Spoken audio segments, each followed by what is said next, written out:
So you were very thorough in the preparation for hitting the road, whether it was with the money or with the material. But still, one day you were stopped and you did get caught. Initially, you were stopped and you were caught with a little over, a little under $600,000, $586,000 to be exact. What happened there? How did that happen? The first time I was caught with $586,000 outside of St. Louis, Missouri and Fenton, Missouri, what happened then was a complete cluster. Everything was off. The people bringing the money from start in St. Louis was off. I left out too early from Atlanta. That was off. I didn't prepare myself like I usually did. And they were taking too long bringing the money instead of having all the money set up, ran through all of the money counted. And by the time you arrived. Yeah. So normally by the time you arrived, the money would have all been counted. It would have all been packed away. Yeah. And it was ready to be loaded. Ready to be loaded. So when you got there on this particular pickup, none of that was in place. No. So you had to sit and wait for that. Yeah, I had to sit and wait, but more importantly, I had to sit and wait and not sleep because I had left out at the wrong time. When you're driving cross country, you never want to do 2 nights. You want to do, your body can maybe make it through 1 full night going nonstop. But if you do... You're driving overnight. Yeah, when you're driving cross country, like say you start out at midnight, your body can take that, maybe that midnight and that next day. But when you start going into the night, your body is, no matter how many NODOs, whatever, your body is crashing. And so I was ready, thinking that ready for hours, and I wasn't sleeping. So by the time I got on the road, it was too late, and I pulled over at a Hampton Inn. And 3 hours later, I was leaving. I saw the police car, St. Louis County police car. And I'm like, it's just the county police cars. Because this wasn't the first time I got stopped. I've been stopped 4 other times, loaded. And every time I got away, Arkansas, Oklahoma, Alabama, and New Mexico, from state troopers to local yokels to investigators, everything. So I thought I was invincible. Did any of those previous stops give you any indication that these people had stopped you knowing that you were part of BMF? No.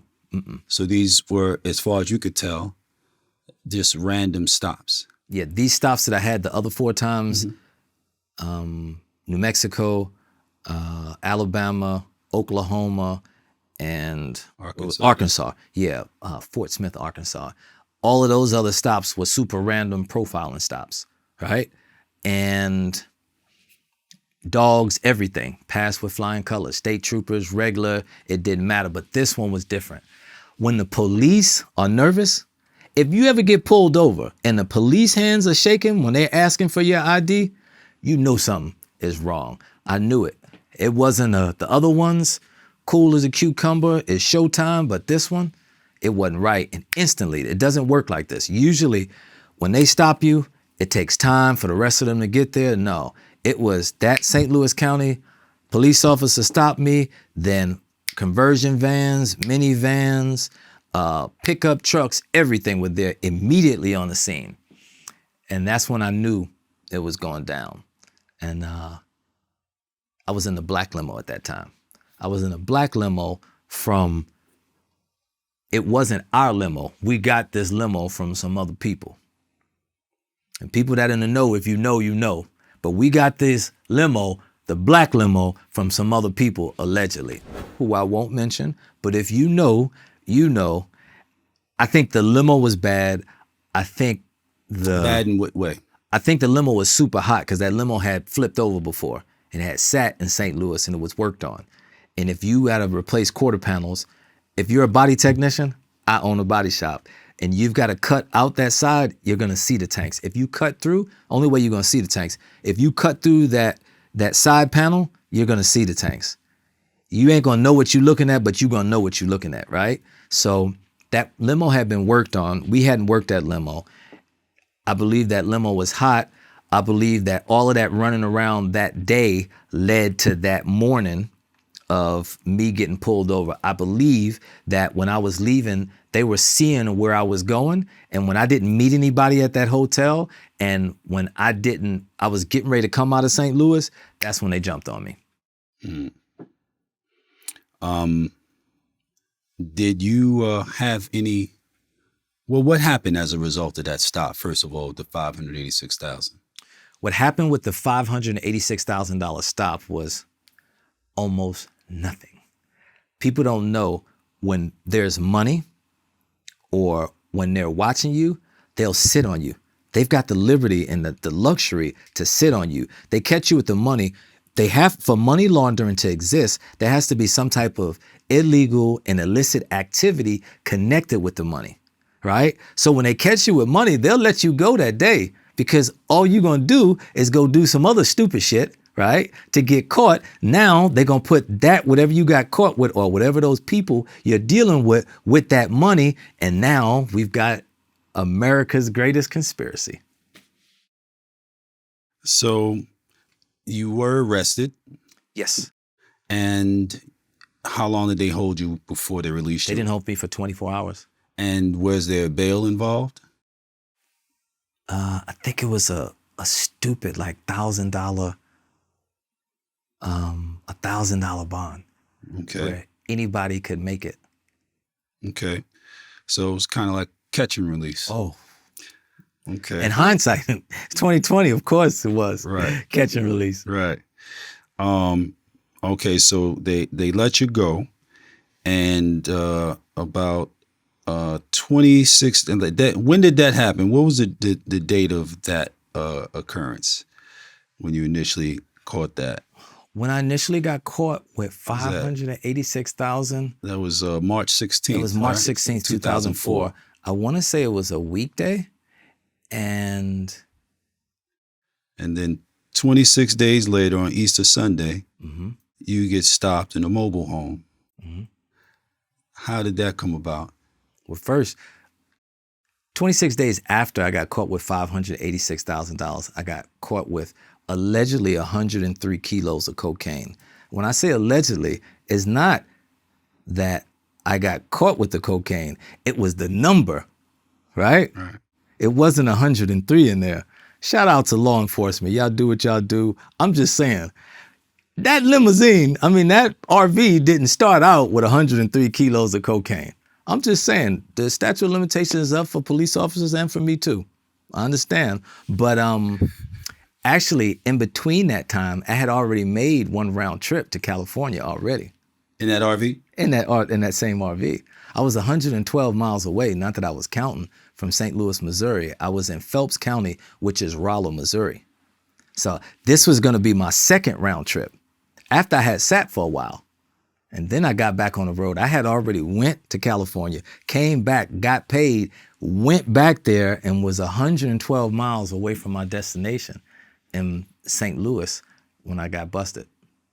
And so what brought that on, that stop, what initiated that stop? What brought the stop on, my belief, is a police officer who was, I think, a big hunter. People don't know a lot of these officers. Some of them, they're out for the hunt. They want to catch that bag. Like I was doing personal records, they were doing personal records too. The same police officer had caught Britney Spears' driver with like 1,500 pounds of weed at one time. Not Britney Spears in the vehicle. And Scott Rosenblum, shout out to Rosenblum, Schwartz, and Glass in St. Louis, Missouri, the best super lawyer in the whole land there. Unbeknownst to me, this same officer had been kicked out of St. Louis County Police Department, and he was part of the bust that got kicked out of court for improper search and seizure. So the same cop that stopped me was pretty aggressive police officer who used to allegedly beat his ex-wife and kicked out of St. Louis County. Did I say that? Mm-hmm. And had got beat by my same lawyer, Scott Rosenblum, super attorney out of St. Louis, Missouri. If you need him, call him. So that's what happened. I believe that officer had already busted a RV tour bus, and he just wanted to profile me, and the rest is history. So how did that go? The actual stop. He had to have some sort of premise. Mm-hmm. So what was it that he said he didn't say I was profiling you? No. Mm-mm. The actual stop, he said it was illegal lane change, and he pulled me over for that. He asked me to step out the limo. I stepped out the limo. He tried to play the good cop role, like, hey, I know people like to party. He's looking at my ID, and when I pass him my ID, he's looking at my hand to see if it's shaking. He's trying to look at my neck for the cardioid or whatever it is, vein, but I've got a sweater on, so there's no way he could see that, even though he said that in court or in the reports. And he's trying to profile me and be the good cop and say, hey, man, do you party? I was like, what do you mean party? He's like, do you party? I was like, no, sir, I don't. Whatever that is, I don't do that. So he was making references to cocaine and just super, I want to search your vehicle. And he asked me, and I said, no, sir. I said, this is my home. This is my RV that I'm renting. And so he brought Jerry. Jerry was the dog. Jerry was the canine that came, and Jerry was the dog. Jerry was not certified. Jerry got certified after my bust. Mm. Basically, they have the bark and sit. When they walk the dog, the handler walks the dog around whatever vehicle or whatever it is. If they bark and sit, that means there's something illegal and there's some drugs. Well, Jerry did that, but Jerry was more of a mascot. Kind of like how that Dalmatian, that black and white polka dot Dalmatian that's at the fire station, they don't do anything with the fire, right? That's what Jerry was. Actually, Jerry's history, I know a little bit about his lineage because we researched it, right? Mm-hmm. Jerry was the officer's dog in Afghanistan. So when this person who was serving in Afghanistan, shout out to our military, came back, they started working for the police department. Jerry was this gentleman's dog. So Jerry would ride with his master, but Jerry wasn't certified. Jerry was not a certified dog sniffing dog, even though he barked. Drug sniffing dog. Exactly. Drug sniffing dog. So Jerry did his thing. And there's a saying in the trafficking world, the dog has never met a car that they didn't like. Right. They always bark. No matter if the whole car was drenched in bleach and there was never an iota of drugs in it, the dog always barks. That gives them the reason to search the vehicle. Yeah, some real bullshit. Yeah. You mentioned hunters, the big game hunters. Tell us about the big game hunters out there on the road. The big game hunters are the officers. Most of them Republicans. Most of them served in the military. I know the whole profile on them. Most of them have more than 5 guns in their houses. Most of them have a home. They have at least 1 dog, a wife. If they're older, they're divorced and they're on their second wife. They have a 2-car garage. And as much as I was a adrenaline junkie to get that traffic allegedly those drugs, they were hunting me.